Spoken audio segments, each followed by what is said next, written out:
الحمد لله نحمده ونصلي ونسلم على رسوله الكريم. أما بعد فأعوذ بالله من الشيطان الرجيم. بسم الله الرحمن الرحيم. ثاني اثنين إذ هما في الغار إذ يقول لصاحبه لا تحزن إن الله معنا. صدق الله العظيم. إن الله وملائكته يصلون على النبي يا أيها الذين آمنوا صلوا عليه وسلموا تسليما. اللهم صل على سيدنا ومولانا محمد وعلى آله وأصحابه سيدنا ومولانا محمد وبارك وسلم عليه. الصلاة والسلام عليك يا سيدي يا رسول الله وعلى آلك وأصحابك يا سيدي يا حبيب الله.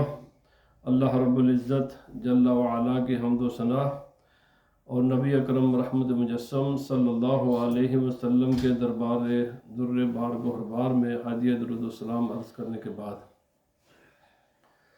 ماہ جمادی الثانی اپنے اختتام کو پہنچ رہی ہے. یہ مہینہ اپنے اختتام کو ہے. اس ماہ مقدس میں رسول خدا صلی اللہ علیہ وسلم کے خلیفہ اول بلا فصل یار غار صاحب مزار کے ساتھی جو غار و مزار کے ساتھی ہیں ان کا وصال ہوا. حضرت سیدنا ابو بکر صدیق رضی اللہ تعالی عنہ کی وہ ذات گرامی ہے، وہ عظیم المرتبت ذات ہے، عظیم المرتبت شخصیت ہے کہ تمام انسانیت سب انبیاء کرام کو چھوڑ کر، چاہے وہ سابقہ انبیاء کرام ہوں یا رسول خدا صلی اللہ علیہ وسلم کی امت ہو، انبیاء کو چھوڑ کر افضل ترین ذات، افضل ترین شخصیت حضرت سیدنا ابو بکر صدیق رضی اللہ تعالی عنہ ہے. آپ کی عظمت کو اللہ رب العزت نے قرآن مقدس میں کئی آیات، متعدد آیات میں آپ کی عظمت و شان کو اور آپ کی فضیلت کو بیان فرمایا. بلکہ قرآن مقدس نے یہ بھی گواہی دی کہ ان کی شان و عظمت صرف قرآن میں اللہ رب العزت نے نہیں بیان فرمائی، بلکہ جو سابقہ اللہ رب العزت نے کتابیں نازل کیں ان کتابوں میں بھی ان کی عظمت و شان کو اللہ رب العزت نے بیان فرمایا. بہت عظمت اور پوری امت مسلمہ کا اس بات پر اتفاق ہے، اجماع ہے کہ پوری انسانیت میں آپ سے افضل صرف انبیاء کرام ہیں. اس بات پر کوئی کسی کا، خصوصاً اہل سنت و جماعت کا کوئی دو رائے نہیں ہے. بدقسمتی کہیے، بدنصیبی کہیے، آج کچھ لوگ وہ دشمنان صحابہ کے زیر اثر اس طرح تروڑ مروڑ کر باتیں کر رہے ہیں کہ جس سے یہ اہل سنت و جماعت کا عقیدہ متاثر ہو. حالانکہ امام اعظم امام ابو حنیفہ رضی اللہ تعالی عنہ نے اہل سنت و جماعت کی جو علامات بیان کی ہیں، کیونکہ آپ کا زمانہ صحابہ اکرام کے زمانے سے متصل بعد ہے، کئی صحابہ کرام کی آپ نے زیارت کی، کئی صحابہ کرام سے آپ نے نبی پاک صلی اللہ علیہ وسلم کے ارشادات و فرمودات بنفس نفیس بذات خود سنے ہیں۔ آپ سے بلکہ آپ سے پہلے صحابہ کرام کا زمانہ ہے، یعنی جو قرآن حکیم کی آیات نازل ہوئی اور جو رسول خدا صلی اللہ علیہ وسلم نے سیدنا ابوبکر صدیق رضی اللہ تعالیٰ عنہ کی عظمت و شان کو صحابہ کرام کے سامنے بیان کیا، اور پھر حضرت ابوبکر صدیق رضی اللہ تعالیٰ عنہ نے جس قدر اسلام کے لیے، دین کے لیے، اللہ کے سچے اور آخری دین کے لیے جتنی قربانیاں دی ہیں، جان کی، مال کی، اولاد کی، ہر قسم کی، اور رسول خدا صلی اللہ علیہ وسلم کے ساتھ دیا، ان تمام قرآن حکیم کی آیات کے پیش نظر، رسول اللہ صلی اللہ علیہ وسلم کے ارشادات و فرمودات کے پیش نظر، ان تمام قربانیوں کے پیش نظر، یعنی حضرت ابوبکر صدیق رضی اللہ تعالیٰ عنہ حضرت رسول اللہ صلی اللہ علیہ وسلم کے ساتھ ایسے ہی رہے ہیں زندگی بھر جیسے سایہ انسان کے ساتھ ہوتا ہے، یعنی سایہ کبھی جدا نہیں ہوتا۔ کوئی بھی ایسا زندگی کا آپ کو مرحلہ نظر نہیں آئے گا کہ جہاں ضرورت تھی وہاں حضرت ابوبکر صدیق رضی اللہ تعالیٰ عنہ غیر حاضر ہو۔ اس قدر آپ کی خدمات ہیں دین کے لیے، اس قدر رسول خدا صلی اللہ علیہ وسلم کے ساتھ محبت تھی، اور رسول خدا صلی اللہ علیہ وسلم کو آپ پر اتنا اعتماد تھا، اس قدر ٹرسٹ، اس قدر اعتماد تھا کہ تاریخ اور حدیث اور سیرت کی کتابیں بھری پڑی ہیں واقعات سے۔ رسول خدا صلی اللہ علیہ وسلم نے فرمایا میرے دو وزیر آسمان پر ہیں، میرے دو وزیر زمین پر ہیں، کیا کوئی ایسا ہے حکمران جو ایسے انسان کو اپنا وزیر و مشیر بنا لے جس پر اعتماد نہ ہو؟ فرمایا جبرائیل و میکائیل میرے آسمان کے وزیر ہیں، اور ابو بکر اور عمر میرے زمین کے وزیر ہیں۔ اور پھر نبی پاک صلی اللہ علیہ وسلم، میں عرض کر رہا ہوں بس اشارات میں وہ بات صحابہ کرام سے شروع کرنا چاہتا ہوں۔ نبی پاک صلی اللہ علیہ وسلم ساری زندگی یہ دونوں سرکار کے صحابی سرکار کے ساتھ رہے۔ میں آج چونکہ موضوع حضرت ابوبکر صدیق کے ذات ہے، آپ نے فرمایا آج کہاں ہیں؟ منہا خلقناکم وفیہا نعیدکم ومنہا نخرجکم تارۃ اخری۔ اللہ رب العزت نے فرمایا انسان ہم نے تمہیں اس مٹی سے بنایا، واپس اسی مٹی میں تمہیں لے جائیں گے، اور اسی مٹی سے دوبارہ تمہیں اٹھا لیں گے۔ آپ دیکھیں رسول خدا صلی اللہ علیہ وسلم کا جسم انور کس مٹی سے بنا ہے، اور اس مٹی کے دائیں بائیں کس کی مٹی تھی؟ ازل سے دائیں جانب حضرت ابوبکر صدیق کی مٹی ہے، اور بائیں جانب حضرت عمر فاروق کی مٹی تھی، اور درمیان میں رسول خدا صلی اللہ علیہ وسلم کی مٹی تھی۔ اور یہ وہ مٹی ہے جس کے بارے میں اہل سنت و جماعت کا متفقون علیہ عقیدہ ہے کہ جس مٹی کو رسول خدا صلی اللہ علیہ وسلم بس آپ کا جسم انور ٹچ کیا ہوا ہے وہ عرش الہی سے بھی افضل ہے۔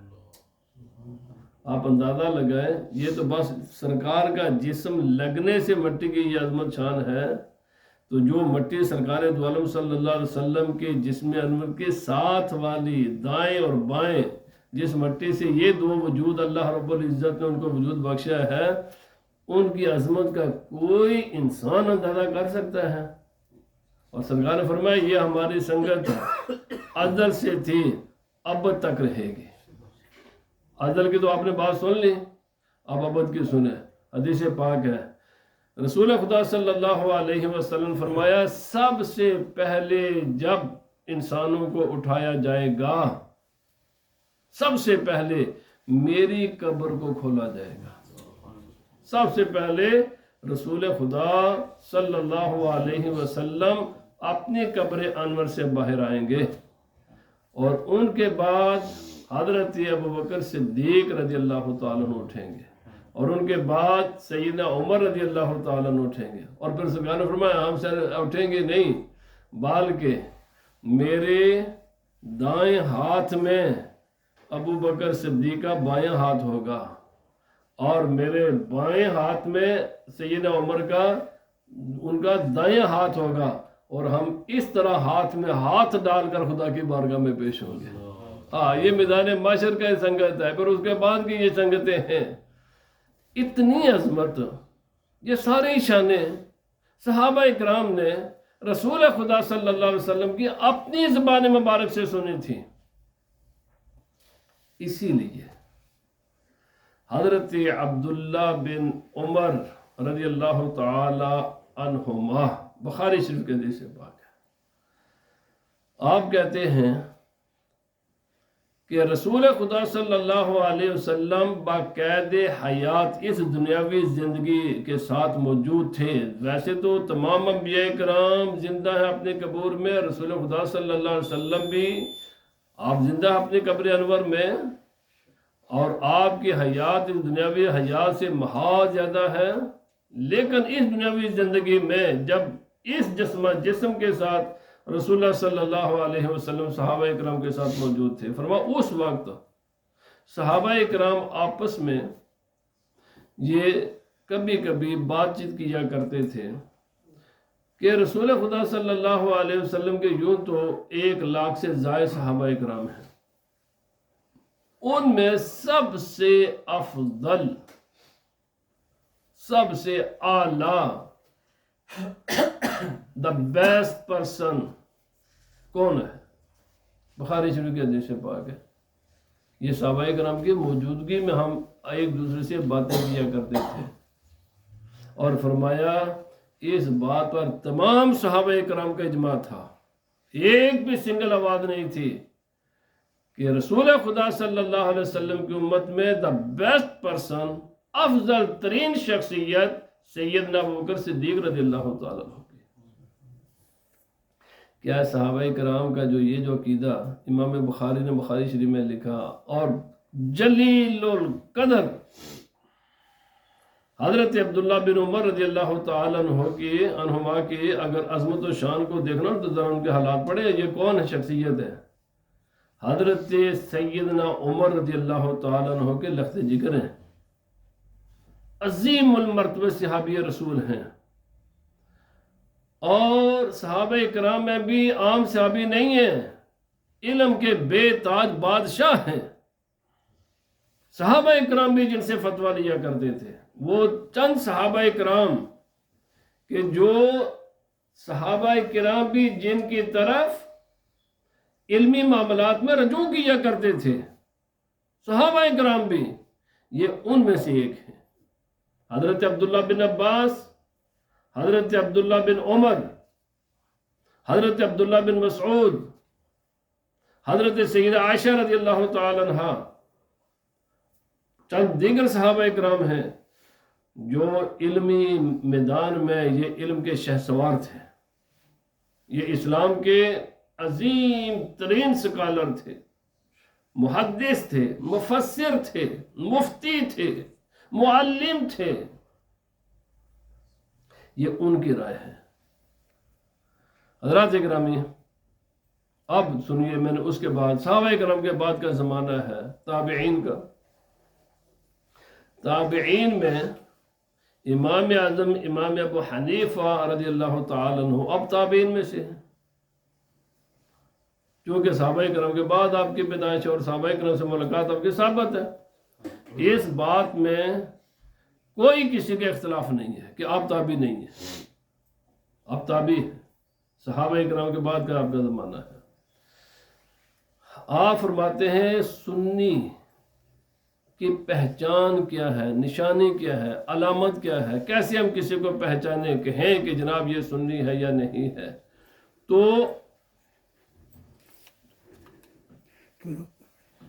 میں عرض کر رہا ہوں، آپ نے فرمایا تفضیل الشیخین، حضرت سیدنا ابو بکر صدیق رضی اللہ تعالی عنہ اور حضرت سیدنا عمر رضی اللہ تعالی عنہ کی فضیلت کو مانے، چونکہ آج شاید عامت الناس کو پتہ نہیں ہے، اس قدر خفیہ طریقے سے حملے کیے جاتے ہیں لوگوں کے عقائد و نظریات پر کہ انسان کو محسوس بھی نہیں ہوتا، ٹی وی پر، میڈیا پر، مختلف انداز سے اور بڑے ہلکے پھلکے طریقے سے۔ یاد رکھ لو، اپنے عقیدے کی حفاظت کرنی ہے۔ 1400 سال تقریباً پہلے امام اعظم امام ابو حنیفہ نے بتا دیا لوگوں، سنی ہونے کے لیے بالکل دیکھ لو کہ وہ حضرت ابوبکر صدیق کی افضلیت کا قائل ہے یا نہیں ہے۔ کسی بھی آج کل یہ تقسیم بھی کی جا رہی ہے، خلافت کے اعتبار سے وہ افضل ہیں، روحانیت کے اعتبار سے حضرت علی افضل ہے۔ ایسے اللہ ان کو ہدایت عطا فرمائے۔ یہ تقسیم جو تجھے 1400 سال بعد نظر آئی ہے، 1400 سال میں یہ تقسیم کسی صحابی کو نظر نہیں آئی، کسی تابعی کو نظر نہیں آئی۔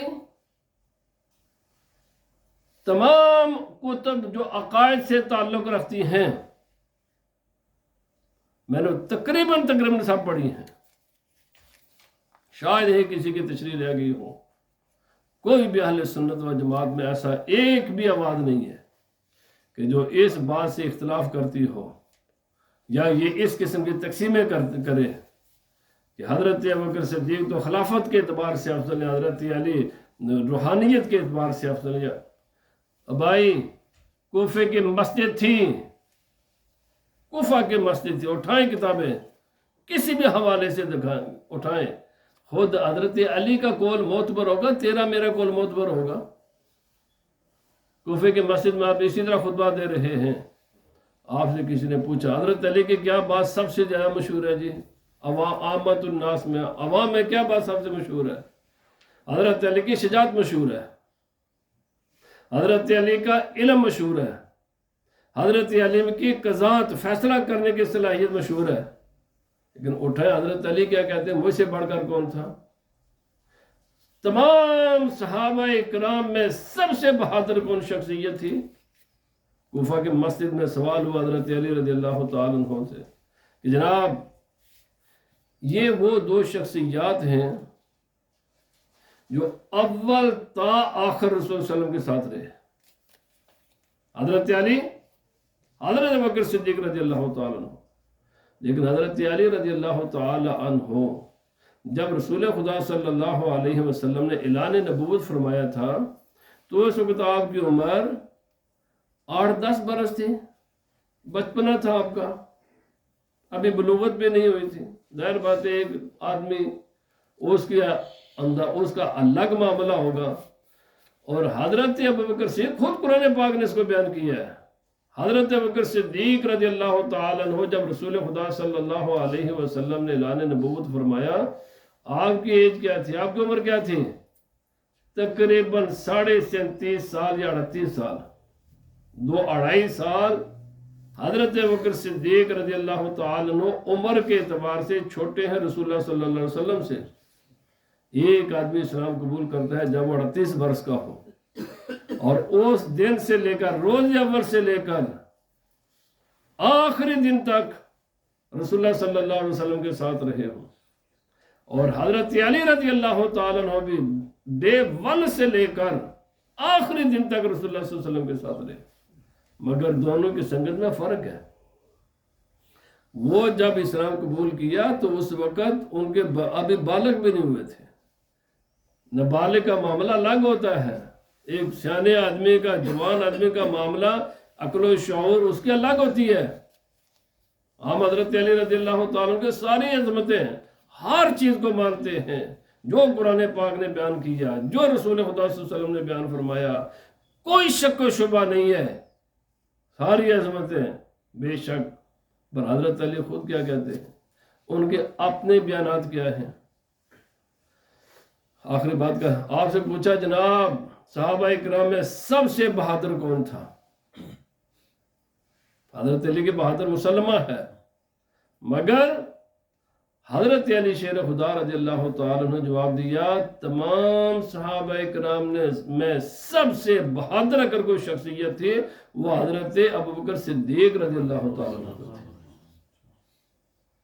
اسی طرح کے سوال ہوئے سب سے زیادہ صحابہ کرام میں، آپ اٹھائیں کتابیں یہ ساری باتیں آپ کو مل جائیں گی، علم میں سب سے زیادہ کون تھا؟ ابوبکر صدیق۔ کسی بھی صفت کے اعتبار سے سوال ہوتا تو حضرت علی فرمایا کرتے تھے سب سے زیادہ ابوبکر صدیق ہے۔ آپ کے لخت جگر، خود آپ کے صاحبزادے حضرت محمد بن حنفیہ، یہ نام ہے نا، آپ حضرت علی کے صاحبزادے ہیں، لیکن حضرت فاطمہ کے شکم انور سے نہیں ہے، آپ کے ایک دوسری زوجہ تھے ان سے تھے، بڑے عالم، فاضل، متقی، پرہیزگار، بڑی عظمت والے۔ خود آپ نے پوچھا ابا جان صحابہ اکرام میں سب سے افضل کون تھا؟ سب سے افضل تو حضرت علی کا بیان معتبر ہوگا یا آج کے 14ویں صدی کے کسی مولوی کا بیان معتبر ہوگا؟ بخاری شریف کے حدیث پاک ہے، حضرت علی شیر خدا رضی اللہ تعالی عنہ، اور یہ اس وقت کا بیان ہے جب غالباً حضرت ابوبکر صدیق کا وصال ہو چکا تھا۔ صحابہ اکرام میں سب سے افضل کون تھا؟ تو حضرت علی شیر خدا رضی اللہ تعالی عنہ فرماتے ہیں ابوبکر صدیق۔ کس طرح تم حضرت سید ہونے کے باوجود یہ بات کہتے ہو اپنے ابا جی کی مخالفت کرتے ہو؟ تمہارے ابا جانا تو ابوبکر صدیق کا نام لیا ہے۔ پھر عرض کیا حضرت ابوبکر صدیق کے بعد سب سے افضل کون ہے؟ تو فرمایا عمر فاروق۔ تمام احادیث کی کتابیں اٹھاؤ، میرا وقت ختم ہو گیا، وقت نہیں ہوتا۔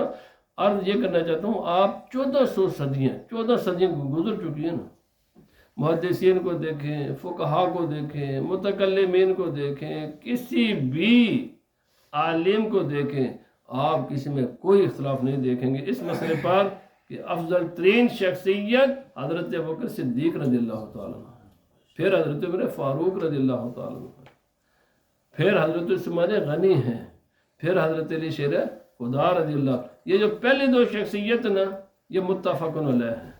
یس اس بات پر اختلاف ہے کہ بعض حضرت عثمان غنی سے حضرت علی کو افضل مانتے اور بعض حضرت عثمان کو، لیکن جو جمہور اور بہت بڑی تعداد ہے وہ یہی ترتیب ہے جو ترتیب خلافت ہے، وہی ترتیب فضیلت ہے۔ اللہ پاک ہمیں اپنے، اور یاد رکھیں عقائد کو سیکھیں، اپنے تاریخ سے آگاہ ہوں، قرآن و سنت سے آگاہ ہوں، اس لیے کہ دشمن ایسے غیر محسوس طریقے سے لوگوں کے ذہن پر حملہ آور ہو رہا ہے کہ لوگوں کو پتہ ہی نہیں چلتا کہ ایمان سے ہاتھ دھو بیٹھتے ہیں۔ اس لیے کوئی ایسی مجلس جہاں پہ اس قسم کی باتیں ہوں وہاں سے اٹھ جانا چاہیے، اپنے علماء کے ساتھ قریبی رابطہ رکھنا چاہیے۔ 20 آیتیں، سینکڑوں احادیث، ہزاروں کتابیں اس مسئلے پر بڑی کلیئر ہے کہ افضل ترین شخصیت حضرت ابوبکر صدیق رضی اللہ تعالیٰ عنہ کی۔ اللہ پاک ہمیں عمل کی توفیق عطا فرمائے، ان کے غلامی نصیب فرمائے۔ وما علینا الا البلاغ۔